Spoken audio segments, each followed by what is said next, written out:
Okay, Assalamualaikum warahmatullahi wabarakatuh. Salam sejahtera.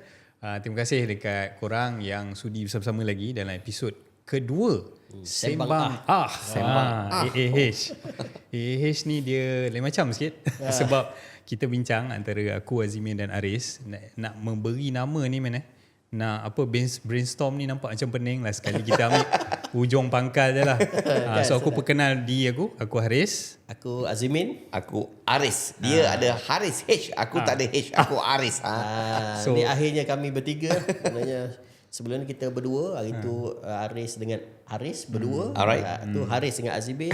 Sekarang ni tiga-tiga dah ada. Tu yang jadi sembang Sembang lah. Akhirnya. Akhirnya. Okay, so kita dah assemble lah. Avengers assemble lah. Okay. Sebab the first episode actually kita buat sendiri, dengan orang kata DIY episode lah. So thank you dekat semua yang dah tengok. Aku rasa mula-mula aku post tu krik-krik man, ada dekat 18 orang. Tapi later on aku rasa naik. Kau buat ada apa-apa ke? Hantar Tak ada. Belum lagi. Dia organik. Organik. So dia dan orang minat ni. So anyway, Dia alhamdulillah. FYP. Dia jadi FYP. FYP lah. So actually ni adalah kita punya projek lah antara dua collaboration channel. Okay, channel aku The Rush dengan channel Azimin dan Aris untuk projek Tambah Pahala. So siapa-siapa yang dah ikut projek Tambah Pahala dengan The Rush, this is kita punya latest project lah, yang collaborate untuk nak aku tak berapa nak tahu sangat konsep awal, tapi it's just orang kata apa, humble punya start lah. Anyway, dia nak menampilkan lebih kepada penjawab awam kan.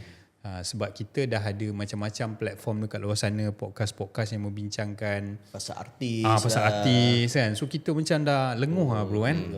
Dah orang kata apa, penat otak asyik dah tengok cerita artis. Why not kita nak sembang. Sebab kita nak jadikan dia sebagai referral juga kepada siapa-siapa yang nak jadi penjawab awam sebab ni, ataupun siapa-siapa yang sekarang ni bekerja di penjawab awam, dia nak tengok oh macam ni kerja dia. Kadang-kadang kan contoh macam aku kerja, yalah orang yang mentadbir mungkin nak tahu apa latar ataupun di sebalik tabir bekerja sebagai engineer dan sebagainya. Jadi melalui podcast ni kadang-kadang kita boleh tengok orang ni macam ni kerja dia. Teruk juga kan. Ataupun santai gila aku nak tukar skim. Ni yang kita nak cerita, tapi tak adalah konsep dia kita nak sangat cerita pasal job scope secara detail, tapi kita nak tahu ada juga momen-momen yang best lah. Tapi aku tengok juga, kalau kita tengok dari segi sembang ni, dia AAH ni, dia ada satu platform yang informatif. Maksudnya contoh, orang tu kerja kita tahu apa belakang tabir ataupun good experience, bad experience, something informatif untuk bukan saja government. Siapa-siapa yang nak tengok mungkin. Betul. Mungkin orang yang dah lama bekerja, baru bekerja, sedang bekerja. Wallahu alam. Satu lagi, kalau siapa-siapa yang nak kahwin dengan penjawab awam kan, dia kena tahu dulu kan. Better korang tengok. Baru korang tengok. Baru tengok ini kerja macam ni. Teruk je. Betul. Teruk ni kan. Atas paper nampak mudah. Mudah. Jadi Sebab kadang-kadang bila kita kerja, dia terbawa-bawa dengan cara kehidupan tu, lifestyle. Betul tak? Kadang-kadang cara hidup seorang doktor, dia terbawa-bawa, dia tahu detail. Betul. Ni sembang pasal rumah aku lah ni. Kan dia kalau terlebih picit ni kan yang you kenapa ni nak bagi ubat anak ni terlebih ni, sukatan ni ikut tinggi berat tu tak? You dah lebih padahal sikit je kan. Sikit je. Tapi sebab pesan dia besar. Tapi concern dia Haris. Concern dia sebab atas kapasiti dia sebagai doktor medical. Dia terbawa-bawa ke rumah. Sehingga kan aku buka peti ais, semua dia buang ni. Kok ni apa ni? You beli kok ni. Enam. Sorry yang. Kau jangan suruh dia tengok. Kalau kau suruh dia tengok pun, yang first 10 minit kau jangan bagi. Potong. Okay Ray, kita since kau dah perkenalkan diri kau dah cerita intro sikit pasal kau, aku pun sama dah hari tu episode pertama. So kita ada members yang ketiga, host kita. Aris, kita nak tahu tak Aris, kau sebenarnya apa? Kau ni objek ke apa? Makhluk. Okay, aku kenalkan diri aku sikit sebelum kita move next untuk next slot lah. Okay, nama aku Aris bin Abdul Rahman. Aku government officer macam korang jugalah. Berkhidmat sekitar Putrajaya. So apa aku buat adalah aku mentadbir lah, maksudnya dari segi event management, organisation, that kind of thing lah. Sikit-sikit cukup lah. Arif ni actually dia satu batch dengan aku. Satu sekali masuk satu batch di jabatan yang sama.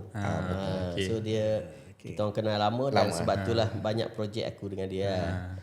Projek tambah pahala aku dengan dia sebab ada seorang lagi Amy. Mungkin kita boleh panggil Amy kot sekali kan. So Amy ni Hermina Natasha. Amy, kalau kau dengar ni, you're being wanted. Lepas bersalin nanti kita tarik kau. So basically aku dengan Azmi dah lama kenal, 18 tahun. So banyak jugalah kami bagi motivation talk, lepas tu kami pergi macam team bonding dan sebagainya lah. So aku dah kenal Azmi 18 tahun. So dalam 18 tahun tu pelbagai aktiviti lah kot aku rasa, dan pelbagai tempat lah. Itu sedikit sebanyak latar belakang. So kalau aku dengan Azmi ni contohnya, kalau kata Jack on, kami wasai kejap, okay on. So chemistry tu dah ada lah. Macam tu lebih kurang. Betul.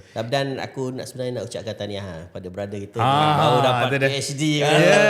Tahniah. Aku bercakap dengan dia, Dok. Sebab ni official tahniah ni bro. Official tahniah. Betul. Okay, thank you so much. Alhamdulillah, it's been a wonderful 4 years. Semuanya telah pun selesai. Bidang apa bidang. Okay. Sebab bila dah halal kenalkan diri ni, bidang aku adalah communication. Tapi aku punya spesifik adalah instructional communication. Maksudnya macam mana penerimaan belia, penerimaan budak sekolah, penerimaan cikgu apabila sesuatu teknologi untuk sesuatu kaedah baru untuk di-adapt lah, basically macam teknologi acceptance, macam tu lebih kurang. Tapi aku punya bidang memang instructional communication. Apa-apa yang instructional, di bawah bidang aku tu aku boleh kaji. Kalau orang nak bahas dengan aku, kalau instructional ni siapa-siapa yang sedang menonton, mungkin ada profesor, doktor, datuk doktor dan sebagainya, boleh lah. Lain dah level dia. Akademia. Dia profesor. Dia capai profesor. Tapi bidang tu saja. Kena bagi dia whiteboard ni. Kejap lagi dia nak aku kat kelas. Okay, so itu serba sedikit lah. Memang title doktor, tapi santai-santai dah lah. Sampah-sampah je. Nanti kita bawa caption tu, Dr. Dok Aris. So kita hari ni rasa-rasa ada tetamu. Okay, kita ada sebab kalau dalam kamera kita nampak kan ada 4 orang. Okay. So Riz, aku bagi honor kat kau lah untuk kenalkan tetamu kita hari ni. Hari ni hari yang istimewa. Awam pertama untuk second episode kita lah. First episode kita macam pengenalan. Betul. So this second episode hari ni kita ada Cik Zihan Mustafa. Alright. This is actually my friend lah, from 1999. Dengar dah macam kita ni. Dia 18 tahun juga. 18 tahun juga. 18 tahun juga. 18 tahun kah? So aku dengan Zihan dah lama kenal. Actually kita orang sama matrix lah. Matrix dekat mana? Somban. KMS. Budak KMS. Boyok. Kita setting ni macam 18 tahun kot. 18. Cantik tu, cantik. Apa pula 18? Dia 1999. 25 tahun dah. Kau nampak sangat matematik. Aduh. 27 Matematik teruk tu. Dah masuk Jupli Perak. Dia buat hal lah. Aku main angguk kan. Kau nak kira lah. So anyway, tahun 1990. Betul tahun. Kan angguk. beza nampak umur. Tapi kita hati masih muda. Walaupun usia kita nampak. So korang boleh kira. Tapi memang macam tu lah. Masa sebelum kita umur 40 hari tu, rasa macam muda lagi. Bila umur 40 tak ada beza. Tak ada beza. Tapi kalau lari tu penat lah. Age is just a number. So anyway, Zihan adalah seorang farmasis. Sebelum kita ni aku perkenalan sikit lah. Apa nama kita orang punya perkenalan ni dah lama, semenjak zaman bujang lagi. So and then we did same hobby. Aku dengan dia runner lah. Orang kata bukanlah elite sangat pun, tapi kita lebih kepada runner hujung minggu. So lebih kepada jogging lah ya. Lebih kepada untuk diri sendiri lah. Diri sendiri lah. So anyway, siapa-siapa komuniti Cyberjaya, Putrajaya. Putrajaya biasa dengan Encik Zihan. Tak payah Encik bro. Bro Zihan, sebab dia adalah sukarelawan untuk Pak Ran. Pak Ran. Promo sikit. Pak Ran tu apa? Promo sikit. Cerita sikit. Pak Ran ni sebenarnya dia macam satu organisation yang global lah. So dia buat acara larian community. All over the country. secara global lah. Dia punya asas dia kat UK. So sekarang ni dia memang setiap hari Sabtu Okay. 5 kilometers dia memang mula pagi lah. So all over the world. Serentak. Serentak lah. Tapi mungkin beza Yelah, maksudnya beza dalam timing 24, je lah. 24 jam tu semua orang akan Semua Dan akan dia berlari. setiap minggu. Dan untuk Malaysia the only one right now. Adalah di Persin 18. Oh, so maksudnya dia apa ni boleh tubuh lagi banyak. Boleh. Dia boleh community. tubuh. Tapi dia banyak juga syarat yang dia kenakan lah. Terutama sekali bab keselamatan lah. Sebab memang diorang ni organisation yang pentingkan keselamatan. Dan juga mesti ada kebenaran. So maksudnya bila kita buat kat mana-mana tempat ni, mesti ada kebenaran owner of the land lah. Maksudnya kalau kita buat kat Persin 18, padanan memang bagi kita orang permit lah untuk kita buat aktiviti tu. So dia punya memang untuk setiap minggu untuk larian community, free for all, tapi organised by volunteer. Tapi yang paling best sekali juga, dia siap analisis termasuk sekali timing.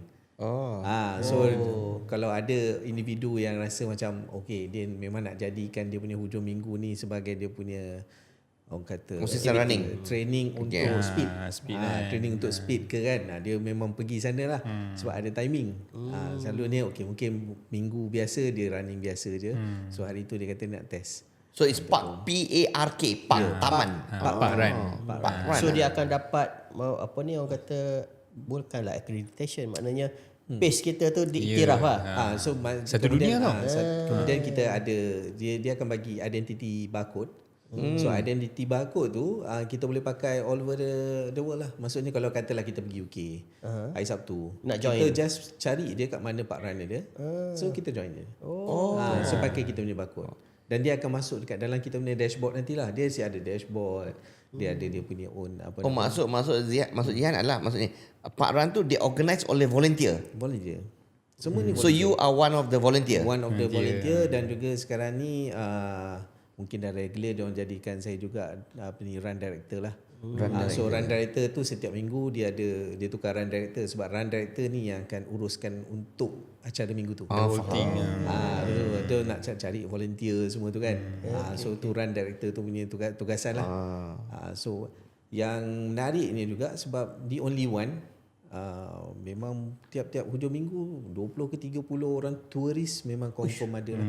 Oh, turis Ramai tu. sebenarnya. Sebab dia Oh, orang maksud dia orang datang Malaysia dia cari. sama ada memang dia orang datang Malaysia ataupun dia orang purposely kadang tu dia orang pergi negara jiran dia, pergi Singapore je. So dia datang sini. Datang sebab dia orang nak collect location. Location. dia Baru nak collect cakap. location dekat dalam dashboard dia. Dia aku dah pergi 20 buah negara untuk pergi join part. Oh, bagus Sebab dia nak itu. So purposely pun macam contribute juga kepada pelancongan lah. So memang 20-30 orang memang biasalah.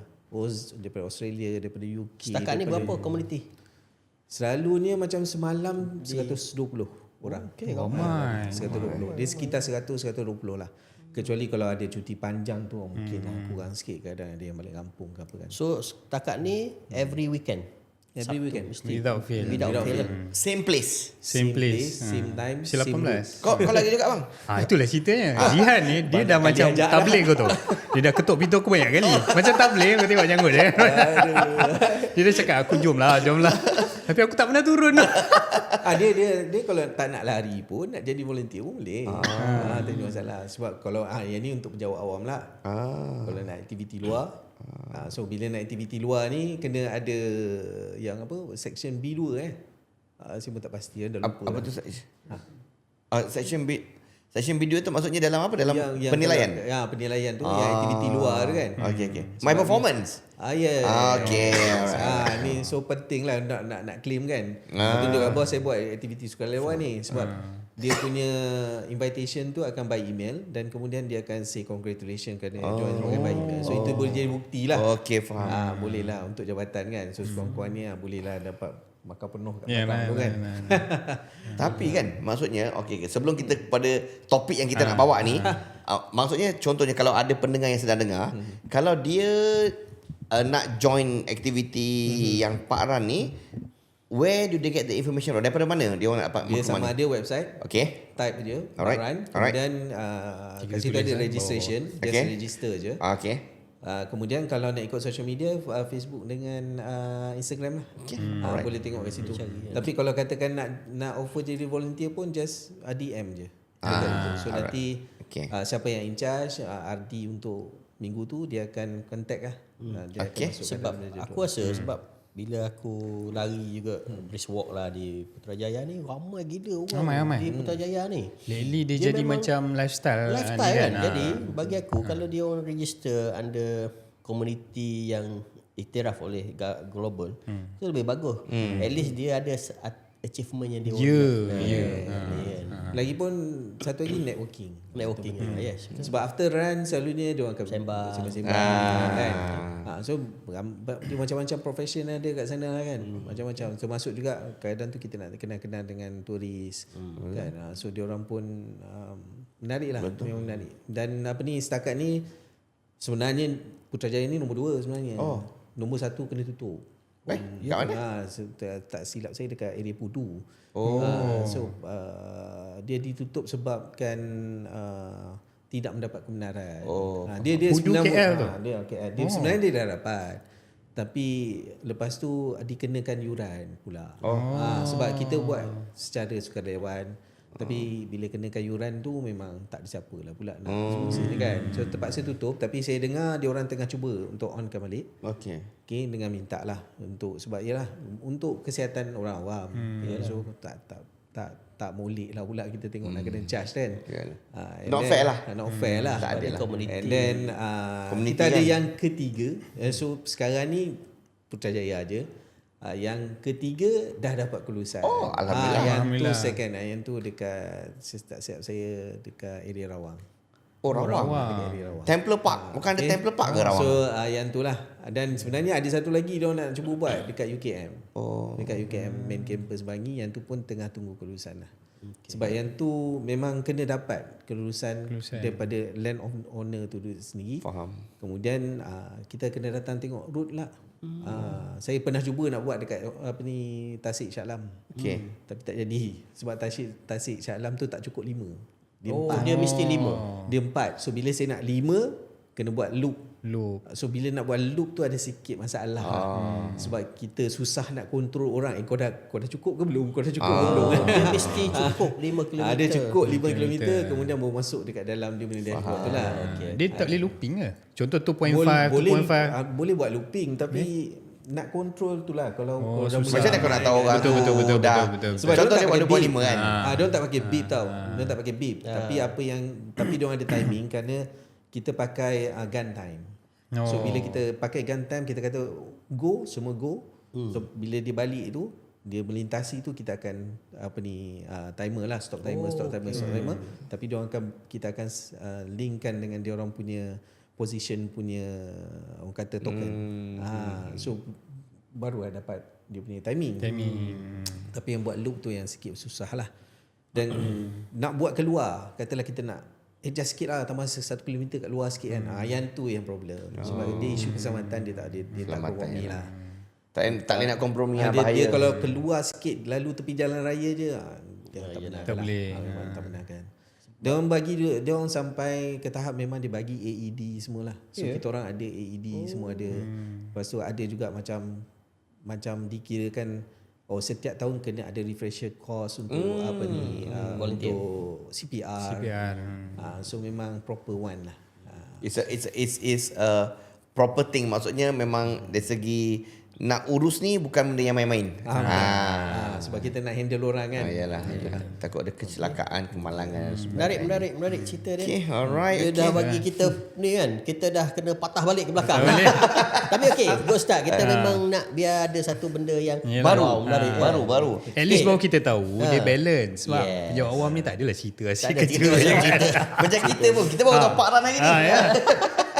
Okay, so kita nak tanya lah sebab Cik Zihan ni farmasis kan. So memang sebelum ni memang daripada kecil lagi kan nak jadi farmasi ni. Sebenarnya Saya ingat lah dulu lah cikgu tanya dalam kelas nak jadi apa. Saya kata saya nak jadi Perdana Menteri. Gila. Boleh lagi. Luar biasa ni. Luar biasa lah. Saya pun ni kan tengok macam mana. Orang lain semua nak jadi bomba je, polis kan. Tentera kan. Macam mana boleh nak jadi benda-benda gitu? Tapi lepas tu bila dah berusia sikit, dah masuk sekolah menengah, tengok tak payah. Lepas tu tak ada. Dia sampai lepas habis SPM tu barulah kita tengok memang kita pun ambil dalam bidang yang sains tulen semua kan. So 3 top yang ada adalah doktor gigi dan juga farmasi lah. Okay. Waktu tu gawat sebenarnya. Zaman gawat. Yalah 99 kan. Zaman SPM 97. 97. So memang nak keluar negara tu tak dapat waktu tu. Betul. Memang tak dapat lah. So yang ada semuanya IPTA je. So bila dah ramai-ramai semua tak dapat, for flat semua membanjiri. Semua duduk kat sini membanjiri. So memang tempat pun terhad. So untuk perubatan tu sukarlah untuk dapat. Tapi memang mungkin dah takdir lah. Dah takdir dah pun. Saya pun sebenarnya ada satu masalah yang kita panggil sebagai vasovagal. Vasovagal ni maksudnya saya tak boleh tengok darah. Saya tak boleh tengok darah. Ataupun dulu kalau orang masuk jarum dalam badan saya, saya boleh pingsan ni. Tak payah ambil darah, masuk jarum pun boleh pingsan. Sebab apa? Sebab takut ke apa? Dia memang ada satu keadaan yang memang dia memang scientific situation. So menyebabkan kita anxiety terlebih. Lepas tu memang dia akan menyebabkan boleh sampai kepada pingsan. Boleh cerita sikit bila you tengok bila tengok darah apa berlaku? Apa yang berlaku dalam kepala you? Dia mula-mula tu dia benda tu suddenly macam datang, anxiety tu rasa macam tak cukup darah, kita pula rasa tak cukup darah. Lepas tu kita rasa kita pening dan pingsan. Orang lain pun yang takut darah ni memang situasi dia macam tu lah. Lebih kurang lah. Vasovagal. Vasovagal. Vasovagal ni kadang-kadang kita pun tak tahu kita ada tau. Sampailah benda tu berlaku depan mata kita. Sampai jumpa darah. So kalau dulu saya nak ambil darah kan, kalau nak buat untuk orang kata rutin tiap-tiap tahun kena buat ni. Kalau nurses, check up. Kalau nurses dekat itu Cik Zian baring je lah Cik Zian. Sekarang kalau Cik Zian pingsan kita orang tak larat kan. Baring je lah. Terus siap-siap baring. Siap-siap baring je lah. Pada kalau pingsan biasa tu. Kalau pingsan tu dah kena baring. Itu bukan pingsan, tidur terus. So saya rasa memang itulah dia. Memang so akhirnya ke farmasi lah.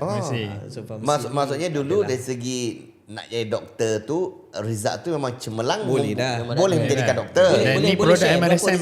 Berapa result SPM? SPM kita pakai grade 6 kot. 9. Power. 9 dahsyat. Dan ni produk MRSM. Adik-adik sila jadi macam Abang Zihan. Okay. Ansara. Maksudnya dengan result tu nak jadi doktor tu no problem. Tapi sebab atas kapasiti tadi yang tak boleh tengok darah tu. Bukan saja itulah, tapi memang tempat pun tak ada pun. Tempat pun tak ada lah.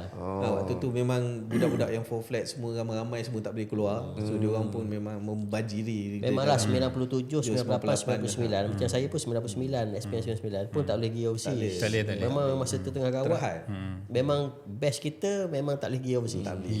Memang sebab tu bila semua budak pandai yang sepatut pergi overseas ni, dia tempat dia tu isi tempat kita yang tak berapa nak pandai ni. Kurang pandai. Tapi memang tak boleh lah pun kan. Jadi dengan kita pun takut darah ni kan susah. So barulah pergi ke farmasi. Mula ada offer untuk dental, tapi saya pula waktu tu macam malah nak tengok gigi orang. Mulut busuk. Tapi aku masalah tengok gigi orang semua hidup bang. Tapi kalau fikir balik pula, sekarang ni bagus pula buat dental kan. Banyak buat duit lah.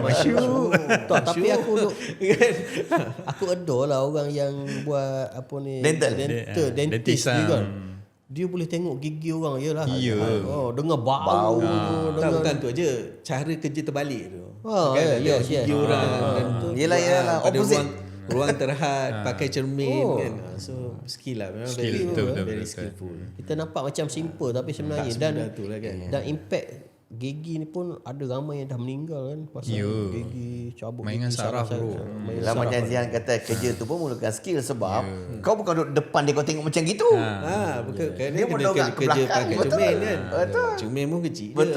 So kan senang lah. So kalau orang yang tak pandai tengok cermin terbalik, salah gigi dia pergi. So yang ada hanyalah lepas tu third choice lah tu. Pharmacist. Jadi pharmacist pun belajar macam tu je. Maksudnya kita try to achieve the good result. belum lagi lah nampak sangat kerja tu sampai betul-betul masuk dalam pekerjaan. Lepas tu memang saya pula daripada UKM. So UKM punya graduate ni dia memang train to be a clinical pharmacist. Maksudnya dia memang perawatan lah. Memang lebih kepada perawatan. Oh, dia bukannya farmasis macam farmasis di luar. Sebab farmasi memang ada banyak dia punya cabang dia. Banyak. So dilatih untuk perawatan pesakit. So maksudnya banyak kepada isu dekat ward macam tu lah, dekat hospital. Tapi orang kata kan farmasis ni sebenarnya lebih mahir berbanding doktor. Nanti doktor kecam pula kita. Berkenaan dengan Ni wife aku tengok ni. pasal ubat ni, maksudnya kau tahu simptom dia, kemudian kau tahu dah dia punya ubat dia apa. Orang cerita lah kita tahu ni, kita nak tahu daripada farmasi ni sendiri. Macam inilah. Doktor tanggungjawab dia untuk diagnose. Diagnose. So yang tu pun kena ada skill, banyak benda dia kena tahu. Yes. Tapi berkaitan dengan penggunaan ubat-ubatan memang Farmasis lah. Mana menentukan ubat mana yang patut you ambil apa semua sesuai ke tak sesuai. Kadang-kadang tu jenis kalau katalah macam antibiotik pun kan, bukan semua jenis sakit tu antibiotik pakai antibiotik tu je. So dia kena sesuai dengan antibiotik, dengan keadaan penyakit, ikut dos. Ada juga yang farmasis yang betul dia punya tugas untuk monitor dosing.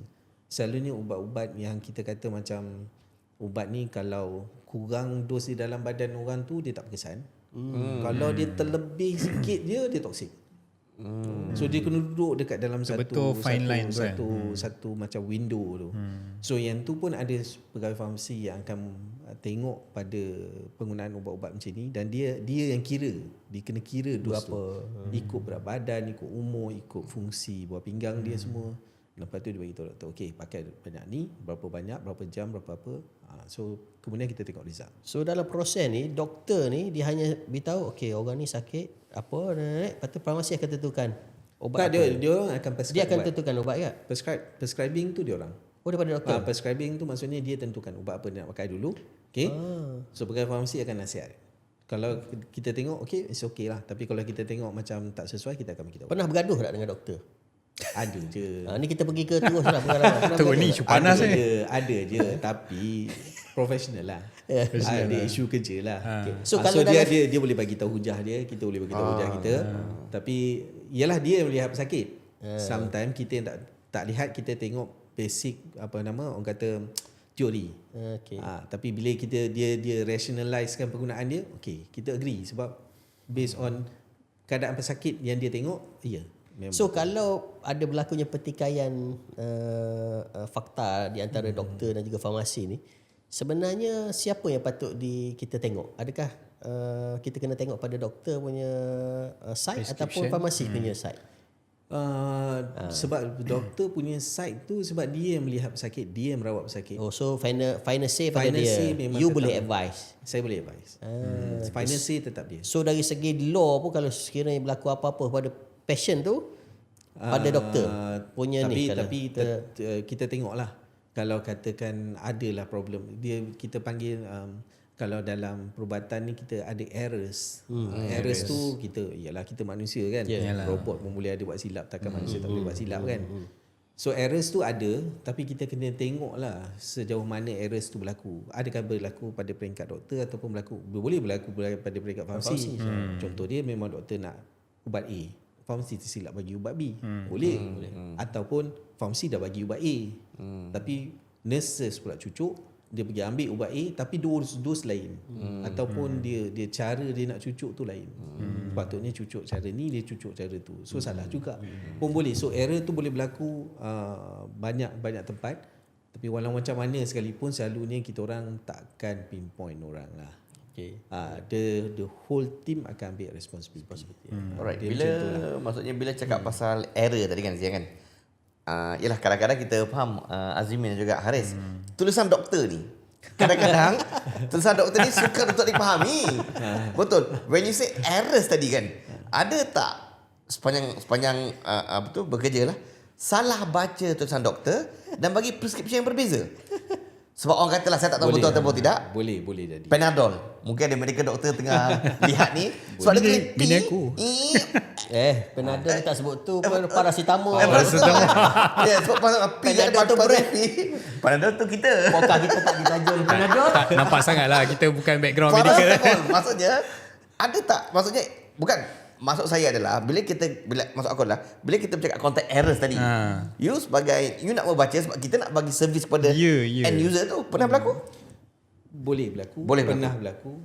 Okay, daripada time to time memang boleh berlaku lah. Sebab tu juga sekarang ni kita memang ke arah digitalizing. So sebab tu sekarang ni daripada asal lagi, daripada doktor yang melihat sakit sendiri, benda tu dah masuk secara dalam sistem. Okay. So bila dia sampai ke farmasi, dia link pun benda tu masih lagi dalam sistem. So dia tak ada lagi lah writing. Writing tu tetap ada. Ada lagi macam klinik kesihatan yang masih dalam proses untuk pertukaran tu. So masih lagi manual lah. Oh sekarang ni maknanya So dia ke arah KKM tu. dah ke arah tu. mana medical card semua tu dalam tu. So kita tak payah lagi macam kita nak kurangkan errors yang macam tu lah. Supaya kecuali bila dah kat dalam tu pula, tapi kalau kita tak check betul-betul pun boleh berlaku silap. Yang tu yang kita kena betulkan je lah. Yang dalam tu okay, dari segi dos mungkin tak sesuai, dari segi berat. Tu utama kanak-kanak lah. Kanak-kanak dosing dia semua pakai berat je. So banyak pakai berat. So katakan dosing dia terlebih ke dan sebagainya. Yang tu memang kita kena betulkan dalam sistem lah. So ini So adalah dari segi tulisan tu kita memang nak kurangkan. Memang ke arah tu lah. so, maksudnya apabila Zihan bagi tahu macam ni, dalam konteks government Kementerian Kesihatan ni, maksudnya ke arah digital tu makin lama makin bagus. Ke arah tu ya. Memang ke arah tu. So dia tapi dia take time lah. Dia tak boleh macam sekali tahun ni semua berubah, tak boleh lah. Sebab banyak benda yang nak kena fikir kan. Dia bukan software je. Yalah betul. Hardware tu pun kena fikir juga. So hardware tu pun makan kos yang tinggi kan. So benda tu progress lah. sebab ramai orang komplain daripada dulu. Contohnya kita katalah contohnya kita buat rawatan di sini, kita pergi ke hospital B tak ada data tu. So dia tak ada link kan. Jadi dia jadi susah pula. Kita kena cerita balik pula apa kita punya masalah sakit. Tapi sekarang ni kalau kata dah okay pergi ke Kementerian Kesihatan, fasiliti Kementerian Kesihatan, sama ada hospital ataupun klinik kesihatan, kalau kita ada dalam kita punya My Ubat, kita ada apa ni, kita punya apps My Ubat. My Ubat. So kita punya history penggunaan ubat tu semua ada dekat dalam tu. So katalah mungkin bulan lepas kita pergi, so benda tu dah masuk dalam sistem lah. So maksudnya kalau kita ada apa-apa jadi ke apa, kita boleh tunjuk je kat doktor, okay doktor, this is my current medication. Dia boleh tengok dekat dalam tu. Tu apps tu untuk kita semua ke ataupun Ni My Ubat ni. Yep, My Ubat. So My Ubat ni dia peringkat awal tu lebih kepada untuk memudahkan pesakit untuk ambil ubat yang akan datang. Sebab selalunya doktor mungkin jumpa 6 bulan ataupun ada yang setahun. Kecuali yang tak stabil lah. Tak stabil mungkin setiap bulan jumpa. Okay. Tapi kalau stabil sikit ni 6 bulan. Tapi ambil ubatnya ke farmasi tu tiap-tiap bulan. So dia tak boleh, kita bukan pergi farmasi, doktor tulis 6 bulan, saya bagi 6 bulan. Tak macam tu. Okay. Saya bagi mungkin sebulan, paling lebih pun mungkin 2 bulan. Okay. Pesakit kena datang lagi. Bila pesakit kena datang lagi tu yang kadang-kadang tu ada masalah. Sebab dia akan bertembung dengan hari tu punya pesakit. So tu yang akan jadi ramai tu. So sekarang ni parking problem semua kan. So My Ubat ni kita buat adalah untuk value added services. Maksudnya nak ambil ubat cara lain. Ada setengah install. Itulah betul. Dan sekarang boleh hantar ke rumah kan. So boleh pilih nak melalui pos boleh. Tapi pos ada syarat lah. Syarat dia kalau ubat tu memang ada ubat yang untuk sejuk tak boleh lah. Ada. Kalau ada insulin tak boleh lah. Benda-benda yang sejuk beku tak boleh. Sebab dia tak boleh kita hantar dalam bentuk sejuk melalui pos tu tak boleh. Tapi ada juga yang kurier yang macam tu. Tapi yang tu bukan semua tempat ada. Ada yang boleh pula yang bawa, tapi itu bayaran lebih sikit lah. Sebab dia bawa sejuk kan. Ada juga yang pakai locker. Dia datang dia tak nak tunggu. Faham. Dia tak nak tunggu, pergi kat locker dia buka, dia ambil dia belah. Locker dia. Dalam tu dah ada kita letak. Kita bagi tahu dah, okey datang hari ni locker berapa dia, so dia macam-macam lah nama. Yang paling famous locker for you lah. Locker for you tu nama dia. Ada drive thru pun ada. Serius Tapi semua ni kena buat ikut apps My Ubat. Ya, kena buat. So maksudnya kepada siapa-siapa yang sedang menonton podcast ni Sembang pada hari ni, kau kena tahu satu benda baru. My Ubat apps app. So yang boleh apps ni download. basically oleh Kementerian Kesihatan dia untuk mempercepatkan proses, betul? Ya, untuk ambil ubat yang seterusnya. So tak payahlah nak tapi kalau dia memang nak tunggu ambil nombor, kita tak itulah. Itu keputusan masing-masing. Tapi kalau dia rasa okey dia nak cepat, dia nak drive thru pun boleh. Sebab Tapi drive thru bukan semua facility ada lah. Ada drive thru yang mana kena tengok, sebab drive thru ni pula kena tengok laluan trafik, bangunan, kaunter kena sebelah kiri, kena ikut so benda-benda macam tu kena ada facility yang sesuai lah. Contoh macam jemaah haji lah kan, yang baru pergi ni kan, dia ada prescription ubat tu kan. So ubat-ubat tu ada tak dalam ni? Dalam ubat my ubat tu? Tak. Yang my ubat ni memang untuk yang prescription biasalah. Even jemaah haji pun, jemaah haji dia akan ambil prescription tu. So dia akan dapat bekalan 2 bulan lah. Tapi dia kena tunjuk lah yang dia memang genuinely dapat tawaran untuk buat haji lah. Sebab kita akan bagi dia lebih kan. Macam itulah. Okay, pengalaman jadi farmasis ni, ada tak pengalaman yang paling Seram. seram kejap Paling lagi. seram. Kejap lagi. Aku nak seram je. Sebab hospital dia memang ada dengan seram. Kalau seram kita nak peluk pantat. Pengalaman yang apa kata yang paling best lah bila you jadi farmasi ni. Macam saya jadi pegawai takbir. Kita rasa macam momen tu memang seronok gila bila kita buat kerja tu, kita boleh happykan orang dan orang tu appreciate gila kan. Kita rasa macam meremang bulu roma saya, Allah nikmatnya. Bukan sekadar nikmat dapat gaji pada 25 bulan tapi nikmat kat situ. Dia bagi drive lah. Kan? So dia ada tak dia punya ni kan? kenikmatan tu bila kita nampak apa yang kita buat tu, pesakit tu nampak dia punya progress yang lebih bagus lah. Dia ada banyak platform lah. Contoh dia macam even saya bagi ubat dekat kaunter pun. Okay, kadang-kadang tu nasihat simple kita tu pesakit ambil serius. So dia buat, dia ikut. Okey, lepas tu bila dia datang balik dia sendiri bagi tahu, ataupun saya sendiri pun boleh tengok dekat dalam sistem sama ada dia punya progress bagus ataupun tak kan. Itu antara dia. Selain daripada tu ada juga yang kita rasa kita concern. Kita tengok macam kadang doktor sendiri yang rasa macam kita dah bagi all out dah ni, tapi pesakit ni nampak macam tak okey lagi. So dia akan cakap, okay Zian, why not pergi ke rumah dia, pergi tengok apa jadi. Boleh sampai pergi rumah? Pergi. Kita pergi. So kita pergi rumah. So bila kita pergi rumah, dia dah lain cerita lah. Masa tu lah kita tahu sama ada dia makan ubat ke tak makan ubat. Kadang-kadang tu benda simple je. Cara simpan ubat salah pun menyebabkan ubat tu sebenarnya tak berkesan dekat rumah. Contoh simple je, insulin. Insulin tu kita cakap simpan dalam peti sejuk, tapi dia pergi simpan tempat buat ais. Dah rosak dah benda tu. Walaupun dia kata saya bila nak pakai saya letaklah kat luar, dia dah cair barulah saya pakai balik. Dia tak boleh macam tu. Once beku rosak dah. Sebab tu kadang tu dia cucuk insulin tu tapi tak berkesan. Contoh dia macam tu. So kita ubah sikit je. Pergi sana kita ubahkan benda tu balik, dia ikut cara dia yang seperti biasa ni. Jadi ubat tu dah ada penjagaan yang betul, kita boleh nampak hasil yang baik. Ubat ada expiry date? Ada. Dan kalau yang macam klinik berhenti merokok pun kan, nak bawa orang yang perokok daripada berhenti merokok 6 bulan tu, itu pun satisfaction. Dan berakhir macam dia dah Pernah buat? Saya memang terlibat juga lah dalam klinik berhenti merokok. Dan sekarang apa ni epic case yang you buat sekali? Paling epic sekali lah. Mungkin 3 kotak sehari, 5 kotak sehari ke? Banyak. Memang banyak yang macam tu. 3 kotak, 4 kotak sehari yang dia berakhir dengan memang total lah dia berhenti selepas 6 bulan. Alhamdulillah. Tapi dengan cara rawatan yang kita bagilah, sama ada kita bagi rawatan ataupun kalau dia bukan ketagihan yang teruk, kadang-kadang tu kita tak mulakan pun dengan rawatan. Cukup dengan kita monitor macam mana psikososial dia dan sebagainya, kita boleh bantu dia tanpa. Tapi ada kebanyakan ni yang berjaya memang kita guna rawatan lah. So kita gunakan terapi gantian. Ada yang guna ubat. Okay? Yang tu selalunya success rate dia lebih tinggi lagi lah. Kalau kita gunakan macam tu. Ada juga yang mana kita, sebab kita dah regular. Bila saya bekerja kat klinik kesihatan, so regular duduk dekat kaunter dan sebagainya ni, kita boleh kenal. Kita boleh kenal kan. Bila pakcik tu datang, kita kata, macam mana cik? Kan. Dia pun kadang tu dia kata, bulan lepas awak pergi mana? Dia tanya. Dia pula kena Dia awak. tanya. Dia perasan kita tak ada. Dia kata kita kata saya bulan lepas tak ada je. Mungkin meeting ke apa kan. Dia kenal. Lepas tu kita pun kenal kadang tu ada dalam pesakit kita yang sekarang ni kan isu orang kata apa, isu antara kaum dan sebagainya kan. Tapi sebenarnya masih hidup lagi muhibah tu sebenarnya dekat bawah.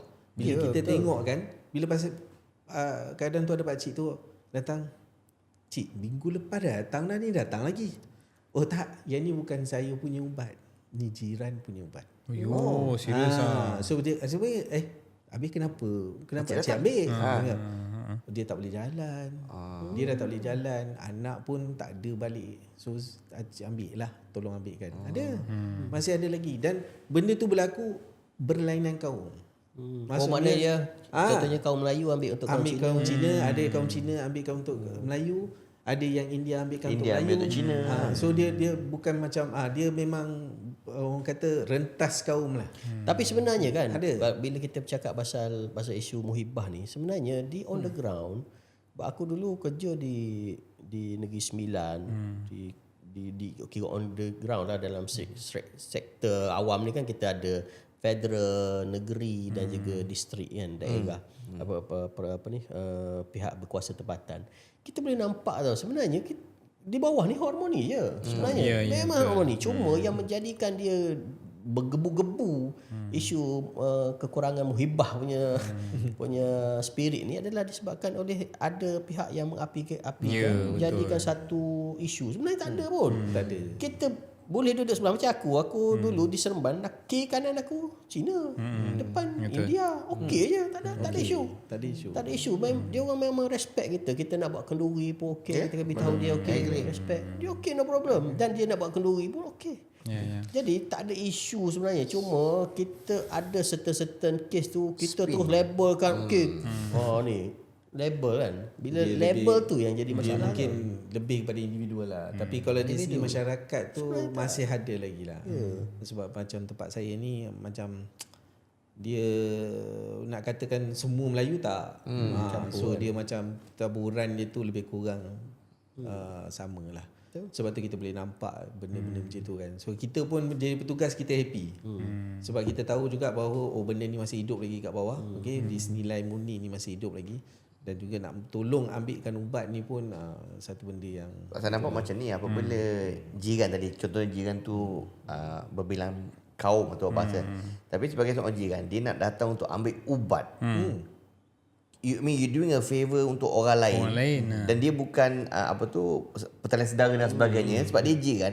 So perpaduan tu basically macam Azmi beritahu masih lagi wujud. Cuma kadang-kadang just because satu isu orang twist.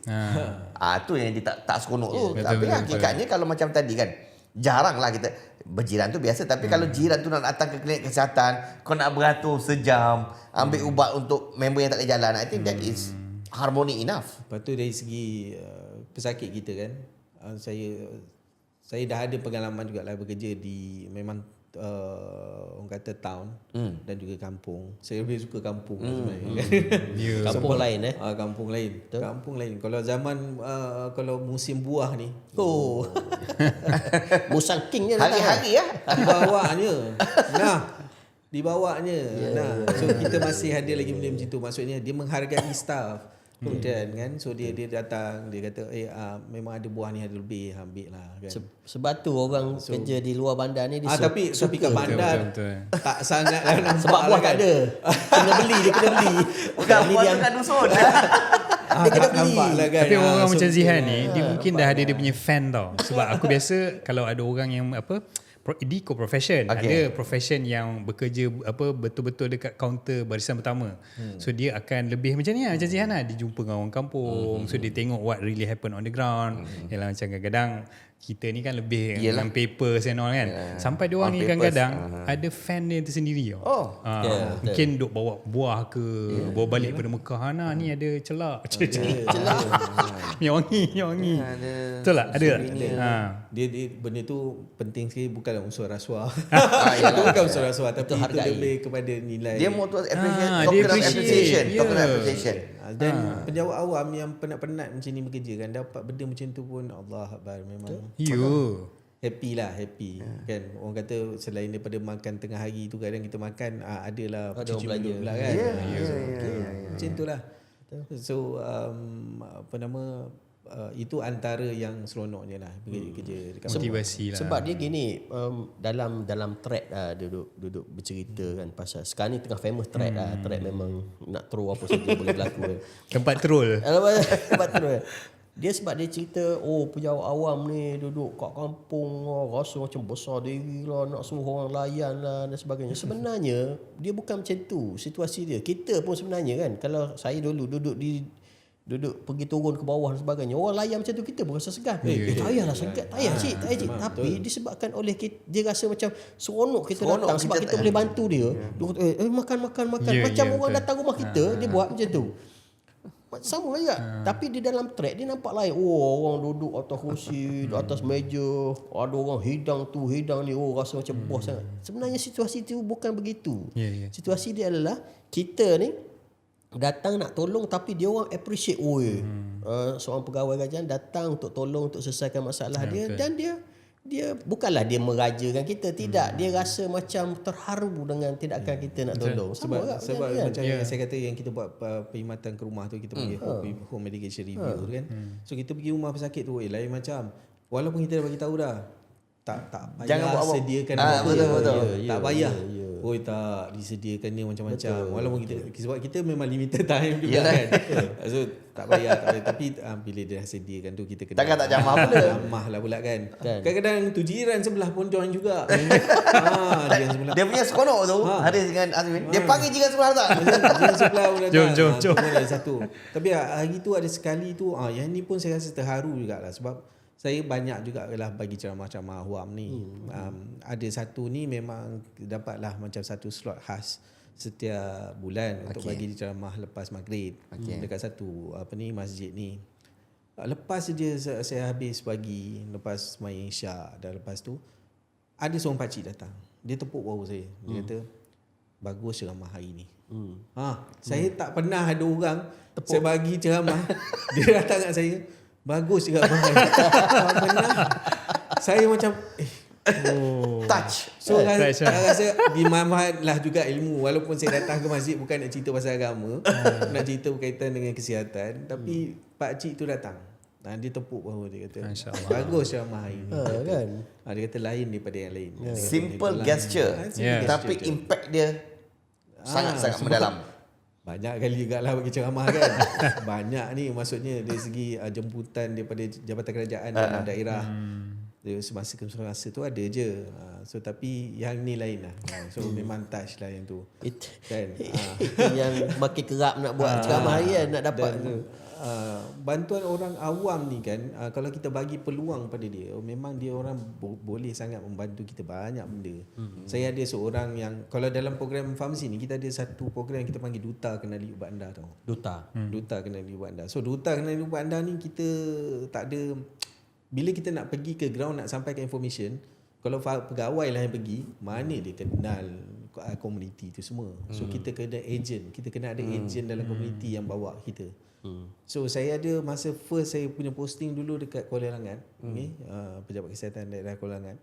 Seorang pakcik ni lah, saya rasa dia lah, kalau saya nak label sebagai duta pertama dekat dalam Malaysia ni, duta untuk farmasi ni, dia lah yang arrangekan saya punya slot setiap maghrib road tour dekat dalam masjid Kuala Langat tu. Dia lah yang arrangekan, Cik Zian. Saya dah arrangekan masjid ni. Siapa dia ni? Dia ni siapa? Orang Ketua biasa. kampung ke apa? Orang biasa saja. Bukan AJK masjid ke? Bukan. Kalau paling kuat pun dia mungkin dia itu je lah, apa dia nama, tengkuasa pengurusi apa nama, Masjid. Kelab Warga Emas. Itu je lah yang ada pun. Maksudnya dia ni adalah komuniti setempat lah, orang setempat lah. Orang setempat. Tapi kerana dia pun mungkin orang kenal dia. So senang. Dia memudahkan saya masuk. So dia lah. So maksudnya kita, kalau kita bagi peluang kat orang awam, memang dia boleh membantu banyak benda. Boleh kan? Dia boleh membantu. Sukarelawan tu masih ada juga. dekat Malaysia ni. Hanya saya risau buat generasi yang sekarang lah. Yang saya cerita ni adalah generasi lama. Generasi lama bab membantu orang ni ada. Tapi generasi baru saya belum nampak lagi lah. Dia boleh bantu melalui media sosial, dia bantu tolong repost. Forward. Itu bantuan zaman sekarang. Sebab tu saya rasa sekarang ni kita kena mula memperkenalkan budak-budak ni berkaitan dengan sukarelawan. Betul. Sebab tu kena banyak NGO ni. Ya. Okey, kita dah cerita best kan. Sebab Aris sebut kisah seram ada ke? Kisah seram di Dalam kerjaya kau lah dalam sebagai seorang kerja lah. kan. Seram ni bukanlah maksudnya seram hantu saja. Seram yang mungkin seram datang orang datang mengamuk. Menyerang. Seram-seram. Tak, dia ada produk dia. Dulu kau ada buat ada, video seram. Dululah Video seram. Adalah cerita dulu. sikit. Alah, saya saja apa ni orang kata Projek. Paranormal. dia kata hobi kita buat kisah seram hari raya. Hari raya. Tu tahun bila lama dah. Lama dah. Saya buat sampai 3-4 siri je. So setiap tahun hari raya tu ada kisah seram dia. Kisah seram dia sebenarnya hanya nak bagi tahu baliklah daripada asyik kerja je, baliklah kampung. Itu je. So kita buatlah cerita tu kalau kau masih kerja lagi kan, orang kata dah malam raya pun tak berhenti nak balik juga. So, tapi dalam konteks kerja sebagai farmasis tadi, maksudnya seram tu seram untuk video, tapi seram maksudnya ini apa mungkin ada orang serang ke kan? Ada. Salah bagi ubat ke? Pengalaman sampai ke tahap yang saya kena orang kata surat daripada sampai ke KSU semua ada. Surat layang. Surat layak bukan surat layak, surat aduan lah. Dulu tak ada SISPA tak ada. SISPA tak ada. Tapi mungkin ada sampai ke tahap macam itulah. Hanya kerana mungkin ketidakfahaman dia berkaitan dengan prosedur kita, tapi dia anggap macam dia berhak untuk sesuatu, so dia tak puas hati, kita terpaksa lah. Tapi apa-apa pun tak apa, as long as kita bekerja ikut keliling, kita kerja ikut peraturan, kita on the right track lah. Tapi memang betul. Kita sekarang ni kisah seram pejabat awam ni salah satunya SISPA. Memang SISPA. Sebab anybody kalau dia tak puas hati dengan kita, bukan tak puas hati sebab apa, kadang-kadang dia kadang-kadang dia orang ni nak pedajal pun ada. Nak pedajal kita. Ada. Ada juga saya jumpa kes kawan nak pedajal ni. Pun ada. So bila ada kes SISPA, benda tu silap-silap boleh kalau tak kena dengan dia admin kena tengok lah sama ada benda tu berasas atau tak. Betul. Kalau tak berasas tu mungkin perkara basic tu pergi pada technical lah. Contoh dia macam kalau daripada account yang memang fake account, tak payah layan. Iyalah. Surat layang. So kalau berani dia kena berani dengan IC number yang betul, email yang betul. Itu berani buat aduan. Kalau buat aduan tapi nampak macam tu macam tak berasas, mungkin boleh buat siasatan, tapi tengoklah sejauh mana benda tu ada kan. Mungkin bergantung pada situasi. Bergantung pada situasi lah. So sama juga saya ada pengalaman yang dekat hospital besar, macam mana perangai pesakit ni, yang mana yang ada yang orang kata out sikit ni kan, dan juga ada juga yang out juga dekat apa ni, kampung-kampung pun ada juga. Okey, kalau dulu apa nama, ada je yang dekat kaunter, sebab kalau kita dah jadi senior ni, so mungkin staff anak buah kita lah yang dekat kaunter. Ada masa kita kat kaunter, tapi selalunya kalau kita kat kaunter ni kita tak kena pula benda macam tu, yang kena ni anak-anak buah kita. Kan ada yang sampai kena ludah pun ada. Ada yang tahap orang kata tak puas hati, dia ambilnya apa nama payung dia jolok ni pun ada. So pun ada juga kes-kes yang macam tu. Selalu kes macam tu kita panggil security je lah. Itu dah kes yang teruk lah. Selain daripada tu, kes-kes yang macam biasa lah, awak kenal saya siapa? Yang tu biasa, awak kenal saya siapa? Itu ayat dia sama. Kabel. Kalau dia Saya driver, dia cakap ada sekian-sekian. Driver kalau cakap macam tu, awak balas apa? Kau balas apa? Kalau macam tu, kita tengok pada apa yang dia nak lah. Kalau dia nak cepat, tak boleh lah. Nak potong queue lah. Sebabnya saya ada juga. Potong queue. Saya ada juga yang memang kita boleh nampak kereta dia kat luar dengan memang orang kata pejabat awam peringkat tertinggi. kita pun tengok dekat ruang menunggu, dia sedang duduk dan ditunggu nombor seperti biasa. So dia tidak pun meminta pun untuk ada dilayan. macam tu juga, Yang dilayan macam tu. Dia prescription dia memang tulis Datuk ke Tan Sri ke. Tapi dia tak pernah buat perangai macam tu. Walaupun kita tahu dia memang ada driver dia tunggu kat luar, dia duduk. Kalau dia kena tunggu, dia baca surat khabar, dia baca surat khabar. Sebab di hospital dengan klinik ni kita tak ada golden lodge, tak ada. Tak ada bang. Tak ada enrich point, tak ada. Tak ada kan. Maksudnya okey duduklah macam biasa lah. Kalau yang macam tu kita kadang tu kita tetap tak layan lah. Kita tetap pada tu, semua kita layan sama je. Yalah. Lepas tu kalau yang kat kampung tu adalah yang mana sama jugalah bila dia mengamuk tu, dia nak ubat dia. Kan kita tengok pada keadaan macam mana lah, situasi macam mana. Sebab ada yang memang kadang-kadang tu genuine lah. Genuine macam kita kena faham bahawa dia tak boleh datang tu sebab memang terhad sangat lah. Mungkin jauh, lepas tu memang tak ada anak-anak dan sebagainya nak bantu. Transport mampu masalah. So kita pun tak nak itulah. Kita sejauh mana kita boleh bantu, kita bantu. Bab tu macam itulah. Kes-kes yang mengamuk macam tu biasalah tu. Kes sispa tu pun biasalah jugalah tu.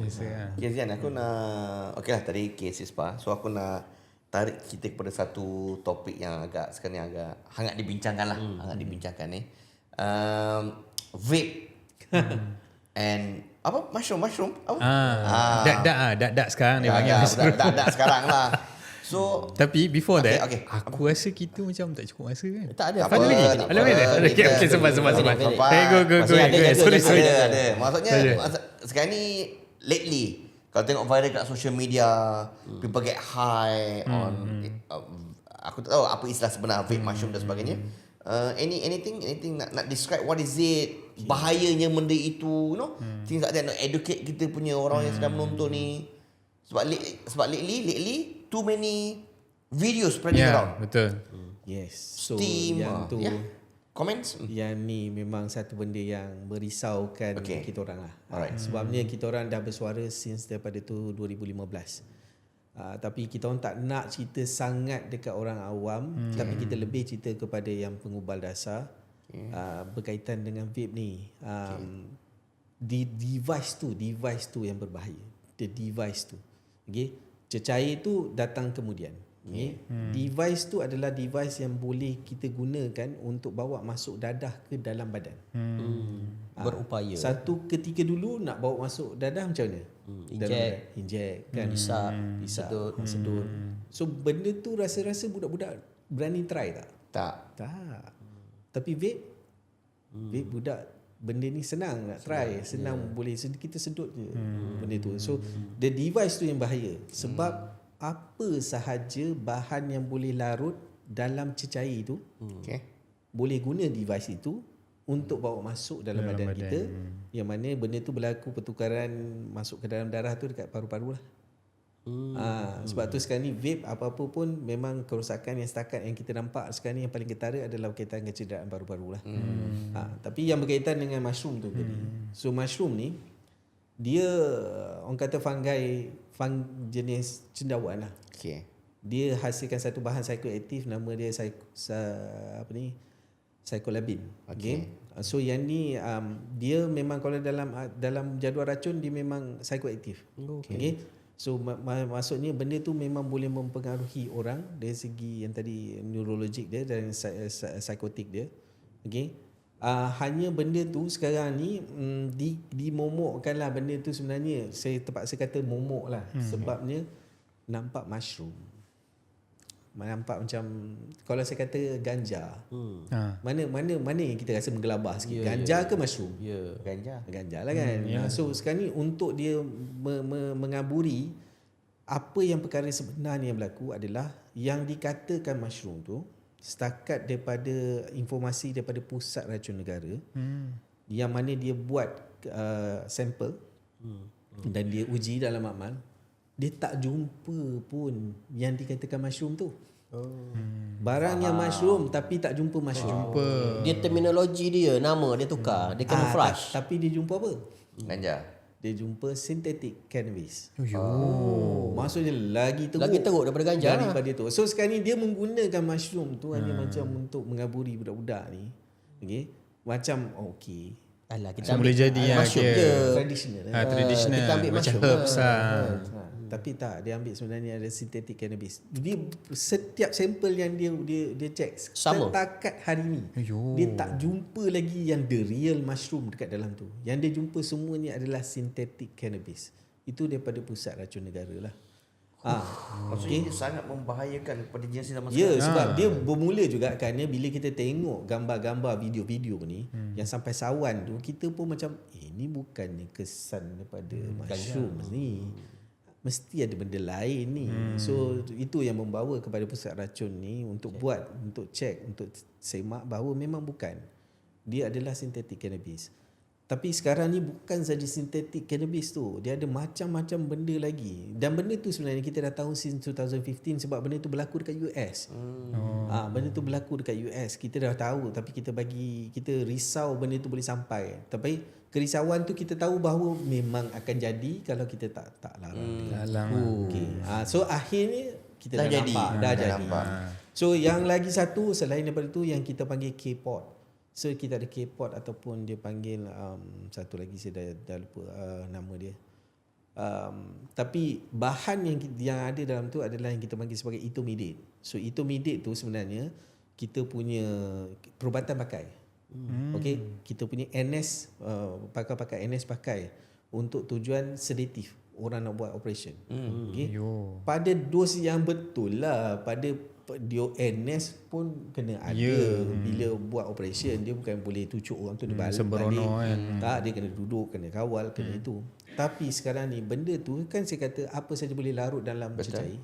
So benda tu telah dimasukkan dalam cecair vape tu yang kita panggil sebagai K-Pot tu. So benda ni sekarang ni bila sedut dia akan seolah-olah macam hilang hallucination dia berlaku hallucination, kemudian dia hilang kata dia tak sedar lah apa yang berlaku.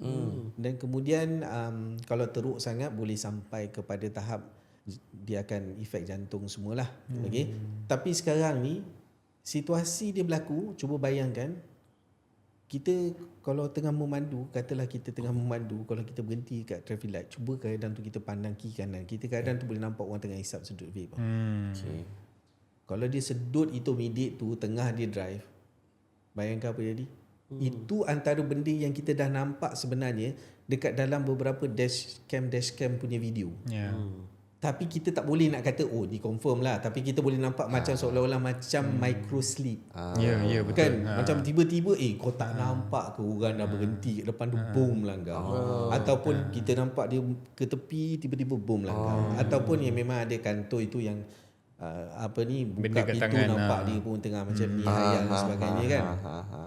Bahaya. Maksudnya walaupun kita tak ambil pun benda tu, kita pengguna jalan raya yang ikut peraturan, tapi yang belakang kita, yang tepi kita belum tentu lagi. Dia kalau dia sedut benda tu, dia tak sedar.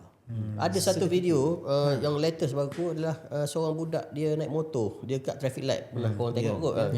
Dia hayal betul, dia bawa motor slow. Last sekali dia pergi langgar ni. Tapi tak kuat lah dia. Tapi orang dah tegur dah masa tu. Kau ambil ni je, kau ambil ni je.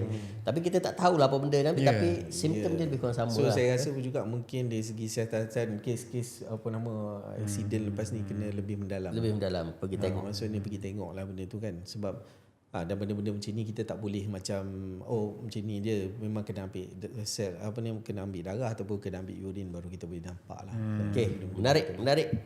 Sayang sekali kita dah kesuntukan masa Mencemburui. Saya ingat kita boleh panggil Jihan ni untuk Episode. part 2 lah.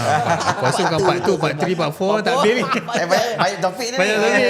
Sebab tadi kita dah cerita pasal latar dia, mungkin kita spesifik tajuk yang ni. Tapi Sign insyaAllah kalau contract you terus orang lah. berminat, komen Sign dulu. contract. Ini Satu season ni tu. kita tak cerita lagi berkaitan dengan petugas haji. So kita tak cerita lagi berkaitan dengan tahun 2014 kita ada banjir besar dekat Kelantan.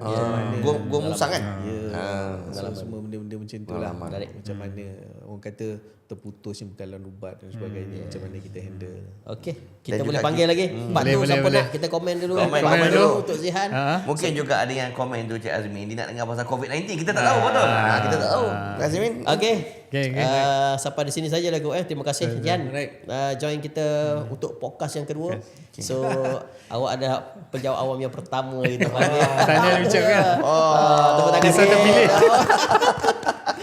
Okey, sampai jumpa lagi untuk episod yang seterusnya. Siapa pula kita akan panggil selepas ni? Kita saksikan selepas minggu depan aku InsyaAllah. Kita seminggu sekali lah kita punya ni. Takkan tiap-tiap hari dah. Okey, Assalamualaikum warahmatullahi taala wabarakatuh. Waalaikumsalam warahmatullahi wabarakatuh.